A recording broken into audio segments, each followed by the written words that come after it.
All across this country, millions of hard-working Americans have lost their jobs. We've lost their health care, lost their homes. These folks didn't do anything wrong. They played by all the rules.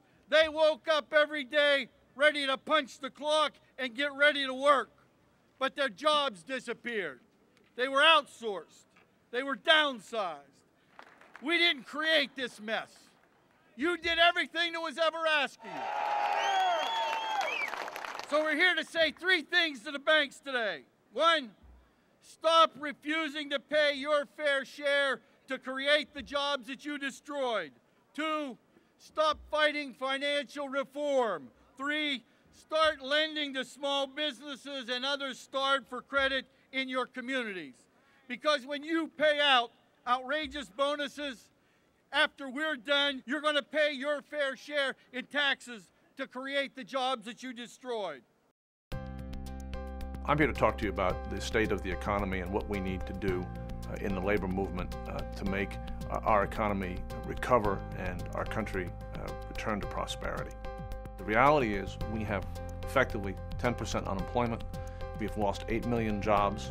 For young people, the official number is 16%. In communities of color around this country, the unemployment rate can be as high as 30%. The cost of what's happened to our economy, the damage that was done by runaway Wall Street greed, piled on top of a generation of decisions that dismantled our middle class, has now become very clear, and it is intolerable. These unemployment numbers, as bad as they are not the full story.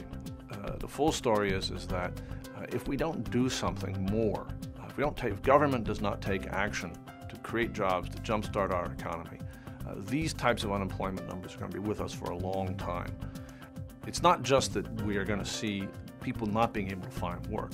It's that we're going to see more people laid off, this time not in the private sector, but in the public sector, in our state and local governments, teachers, firefighters, police officers, parks employees, the people who give our children a future, people who protect us in our homes, the people who make our societies worth living in. When pollsters ask the public, what do you care about right now? What should politicians be focused on? The answer comes back. 50 to 60% of the public say the economy and jobs. All other issues, guns, abortion, Afghanistan, Iraq, healthcare, right below 20%. So if we're going to be successful in addressing what we care about, what our members care about, what working people care about, we have to be about jobs. And we have to get the politicians that we elected, make them be about jobs. The AFL-CIO has a 5-point program you may have heard about for creating jobs.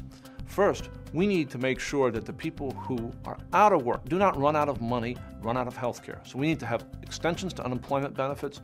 We need to fight for COBRA extensions. Secondly, we need to invest in infrastructure in our country. We've been too busy with tax cuts for the rich to make sure that the very backbone of our society functions. We need an infrastructure for the 21st century. Part 3 is we've got to get some aid to our state and local governments so that we don't lay off our teachers and our firefighters and our police officers. We've got places in this country with unemployment rates over 20%. We've got communities deeply suffering. We need to go in and create jobs in those communities. Good jobs, jobs with the right to organize, jobs with a living wage. And finally, we need to admit that our banking system is still not working right.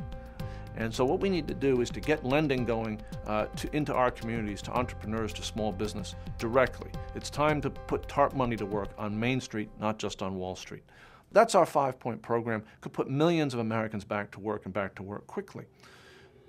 Now, the question that probably a lot of you are asking is, how are we going to pay for that? We need to have a plan for paying the money back over the long term. And the place to get that money is not to ask working Americans to pay for it, right?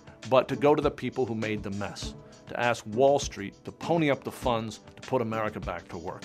We have 4 basic ideas for how to do that, which we're fighting for in Capitol Hill right now. They are President Obama's tax on the big banks to pay back the TARP money, closing the loopholes so hedge fund billionaires and private equity billionaires, guys who do leveraged buyouts, have to pay the same tax rates the rest of us pay. Right now they pay only 15% tax rates on their profits. Third, a special tax on bank bonuses proposed by Senator Webb from Virginia. The 4th item in our plan for paying for jobs is something called the Wall Street speculation tax. And what this is a tiny, tiny tax, 0.05%. Now, what does that mean? That means on every $10,000, you'd pay a $5 tax to invest that money. Someone like Goldman Sachs that has a computer that does 10, 20,000 transactions a day, transactions that are basically speculating, then you pay a pretty significant fee that'll fund job creation. It can raise between $100 and $200 billion a year, according to the Congressional Budget Office, enough money to fund not just the job creation we need in the short term, but the long-term rebuilding of our nation's infrastructure. Now, all of us have worked very hard over the last few years to pass the Employee Free Choice Act and to restore workers' right to organize. We're not going to let go of the fight for the right to organize. The reality is that today the majority of the senators and the majority of the congressmen are ready to vote for that bill, and it's just the filibuster rule that stands in our way. We get a majority vote, we can pass the Employee Free Choice Act today. If the labor movement can show that we can be a powerful voice for all working people in this time of economic crisis, then we will show how important it is to restore workers' right to organize. So the fight for jobs is not just about the fight for jobs. It's about the fight to make clear how important the right to organize is for an economy and a country that really does work for all Americans. For a generation, forces of wealth and privilege in our society have rebuilt our economy in a way that does not work for most working Americans. It took a generation to do that. It is not going to be a matter of one fight, one day, even 1 year, even one term of office, to reverse the damage that was done to our society. And so we have a whole series of fights that we must fight. And we've started with some of them. We took that first step toward providing health care for all in the United States together earlier this year. And now we have this great fight for jobs and for restoring the right to organize and for bringing accountability to Wall Street. These things are completely connected. If we're going to create the jobs we need to create in America, if we're going to rebuild our nation's infrastructure, make our school systems the world-class school systems they must be for our country to prosper in the future, we have to have the kind of accountability and tax fairness for Wall Street that can pay for those public goods. So these fights are connected. One of the things we need to do is to keep our eye on the ball in Congress. The names of the bills move around. The bills that Congress is going to be considering, many of them will be taking up our jobs agenda in pieces. So we might see on one day a bill that's really about infrastructure, another day a bill that's about extending unemployment, another day a bill that might be about some help to small business combined with some help to state and local governments. The bills will have different names, but we need to understand they're all pieces of the puzzle. We in the labor movement know that we need action to create jobs. Our politicians, though, are holding back.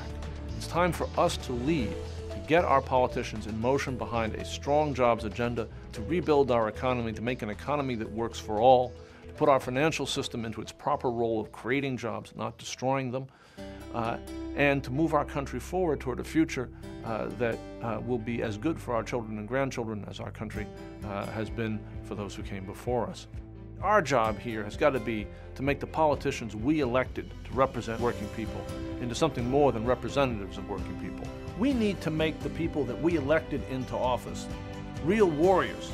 Warriors for working people, warriors for job creation, warriors for the better America we know we can build together. We need to come together and press them to do it.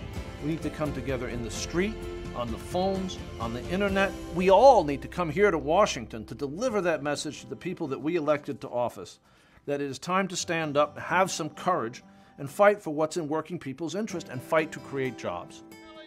I'm convinced if we'll come together, fighting back, joining together, working together, building together, standing tall, standing proud, standing union, winning together.